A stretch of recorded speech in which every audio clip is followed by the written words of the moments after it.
अल्लाह की मदद के लिए निकलता है, अल्लाह की दीन की इशाअत के लिए निकलता है, तो अल्लाह तबारक व तआला उसकी मदद जरूर करते।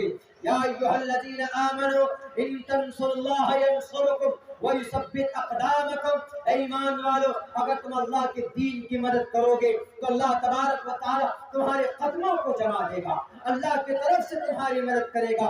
तो उस हार के अंदर लेट गए, सो गए, तकरीबन 300 साल तक सोते रहे। अल्लाह तबारक व तआला उनको वहीं पर करवटें दिया करते थे। 300 साल के बाद जब वो उठे तो एक दूसरे से कहने लगे कि अरे हम कब सोए। कोई बोल रहा कि कल ही सोए, कोई बोलता है कि नहीं 1 घंटा हुआ है सोए हुए हमको। तो उन्होंने कहा कि चलो जितना सोए सोए, लेकिन भूख लगी, जरा जाओ पिज्जा बर्गर लेकर के आओ। तो 300 साल पहले का जो सिक्का था चांदी का, तो वो लेकर एक को भेजा कि जाओ मार्केट से कुछ लेकर आओ। जब ये मार्केट में जाता है तो इनके नाखून बड़े हुए, इनके बाल बड़े बड़े, यानी 300 साल तक सोने के बाद आदमी की हैत क्या हो। तो वहां जब दुकानदार के पास गए, वो सिक्का दिया, कहा कि भैया हमको जरा खाना दे दो।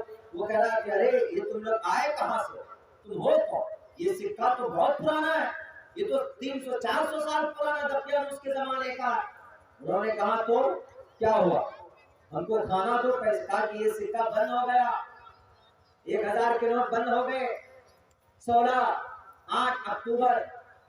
8 नवंबर सन 2016 को भारत के पीएम साहब ने 1000 का नोट बंद कर दिया है, और पुराना 500 का नोट बंद कर दिया। अब दूसरा वाला नोट क्यों नहीं लेके आए। मिसाल के तौर पर इस जमाने का अब से पहले जो 500 के नोट थे, 1000 के नोट थे, अगर वो नोट कोई लेकर के आएगा तो दुकानदार कहेगा ना कि मोदी जी ने बंद कर दिया ये नोट। वो कहेगा कि तुम कब के, तुम मनमोहन सिंह के जमाने का लग जाएगा, फौरन अंदाजा कर लेगा, इसलिए कि उनके जमाने में ये नोट चलते थे। तो पहचान लिया। उसने कहा कि तुम तो दकियानूस के जमाने के हो। उन्होंने कहा दकियानूस का जमाना 300 साल पहले था, मैं तब था। कहा जब वो खाना, जब पता चल जाता आहिस्ते आहिस्ते लोगों को। उन्होंने कहा साथियों ने कि चुपके से जाना, पता ना चल जाए, वरना बादशाह बुलाकर हमें कैदी बना लेगा। पता तो चल ही गया, लेकिन 350 साल बाद जब वो सोकर उठे, 309 साल बाद जब वो सोकर उठे, मेरे भाई, उठने के बाद उस वक्त बादशाह वहां पर बदल चुका था। उस वक्त जो बादशाह था, उनके उठने के वक्त में उनका नाम था बीदुसीस। उस बीदुसीस बादशाह की शरीयत थी वही तकरीबन हजरत ईसा अलैहिस्सलाम की जो शरीयत लाई हुई शरीयत। तो उस बादशाह को खबर मिली, बुलाया। बुलाने के बाद कहा, सारी बातें उन्होंने रखी अपने सामने में। वो बादशाह मुतासिर हुआ। कहा जाता कि उस बादशाह ने उनके लिए मस्जिद तामीर की, और फिर दोबारा वो चले गए, उसी गार के अंदर सो गए। मेरे भाइयों, वहां पर भी जवान ऐसे थे कि अल्लाह ने कयामत तक उनका तज़किरा कुरान करीम के अंदर एक पूरी सूरत नाजिल करके कर दी। सिर्फ क्या किया था उन्होंने, जालिम बादशाह से बगावत करके अपने ईमान को बचाया था। आज हमारे नौजवान बचाते हैं अपने ईमान को। आज हमारे नौजवान तो ईमान का सौदा कर लेते।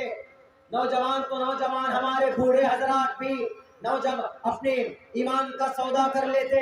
मेरे भाइयों, उसके बाद फिर तारीख उठाओ, हमारे नौजवान साथियों, हजरत मूसा अलैहिस्सलाम के हाथ पर सबसे पहले कलिमा पढ़कर उनके हाथों को मजबूत करने वाले, तक़वियत देने वाले नौजवान थे, बनी इस्राइल थे। फमा आमन लिमूसा इल्ला ज़ुर्रिय्यतुम मिन क़ौमी।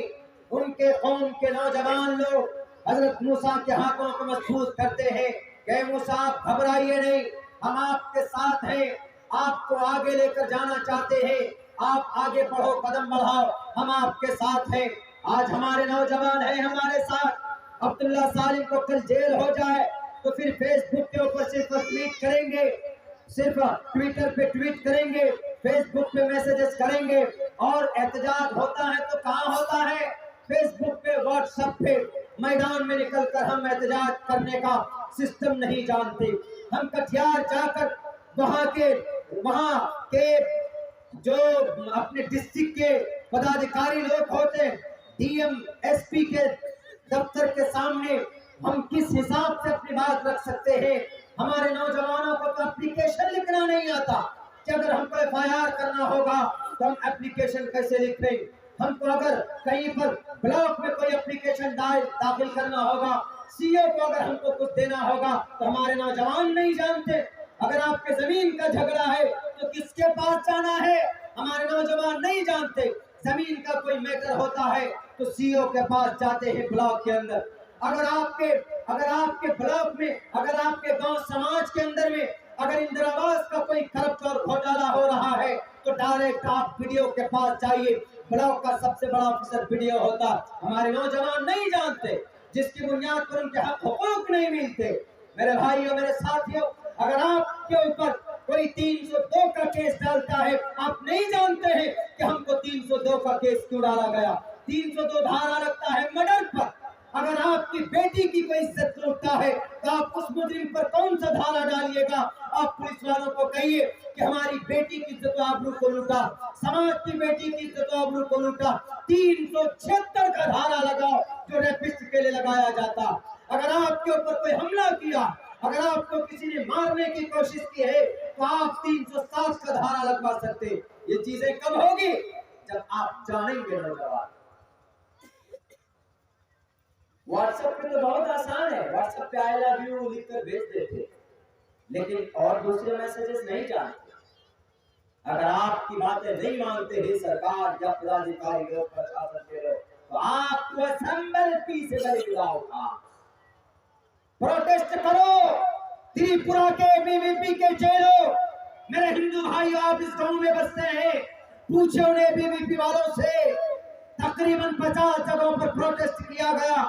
मैं जानता हूं कि यह आपका मौलिक अधिकार है। भारत के संविधान का आर्टिकल नंबर 19 कहता protection of certain rights and freedom of speech to assemble peacefully without arms. आप जमा होइए मैदान में, लेकिन बिना किसी हथियार के, विदाउट आर्म्स, बिना किसी वेपन के। लेकिन वो लोग खड़े हुए, तकरीबन 12 मस्जिदें शहीद कर दी और तकरीबन वहां पर 50 जगहों के ऊपर प्रोटेस्ट किया, एहतजाज किया। सर, आपका मौलिक अधिकार, मना नहीं, लेकिन किसी हिंदू के घर को, किसी मुसलमान के घर को नुकसान पहुंचाने का आपको कोई अधिकार नहीं है। त्रिपुरा के हमारे उग्र नौजवानों, क्या जवाब दोगे? ईश्वर तो कहेगा, हमने कहा कृष्ण जी के जरिए पा अहिंसा सत्यमा करो दस्तयागा शांति रफैचुनम दया बुलेश बलो रूतव हीर चापलामा ओम भूर्भुवः स्वाहा तत्सवितुर्वरेण्यम। हे परमात्मा, भूल चूक में जो गलती हो जाए माफ कर दो। हे ईश्वरा, जानबूझकर जो गलती हो जाए माफ कर दो। तुम दुआ करो अपने रब से। त्रिपुरा के जालिमों, फसादियों, लुटेरों, तुमने माओ की इज्जतें लूटी है। तुम्हारे साथ ईश्वर की पीस और ईश्वर की कृपा नहीं हो सकती है। दुनिया के अंदर इंसान तो दूर की बात है, इंसान तो दूर, ईश्वर तुमसे नफरत करे।